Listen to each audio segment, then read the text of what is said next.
உனக்கு ஒன்றாகலையே ஜேனோஸ்? என்னடா பண்ணிட்டு இருக்கீங்க? சண்டைக்கு வாங்கடா.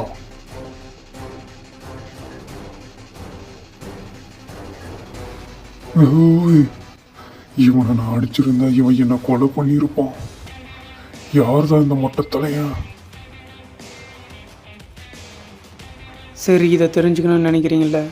நல்லா கேளுங்க, தெளிவாக கேட்டுக்கோ ஜேனோஸ். நீ இதை தொடர்ந்து செய்யணும். 10 கிலோமீட்டர் ஓடிக்கிட்டே இருக்கணும்.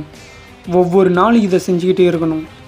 ஆரம்பத்தில் நீயே சித்திரவன் கூட உன்னால் யோசிக்க தோணும். ஒரு நாள் செய்யாமல் இருந்தால் என்ன பிரச்சனைன்னு கூட யோசிப்பேன். 1.5 வருஷத்துக்கு அப்புறம் ஒரு வித்தியாசத்தை கவனித்தேன். என் முடியெல்லாம் கொட்டிடுச்சு, ஆனால் நான் ஸ்ட்ராங்காக ஆகிட்டேன். இவன் சொல்றதெல்லாம் உண்மையா? மேல் ஃப்ளோர் காலியாக்கும் போதே வச்சிருக்கணும். இவன் மண்டையிலையும் ஒன்றும் இல்லை, இவன் அவ்வளோ பவர்ஃபுல்லாக இல்லைன்ட்டு.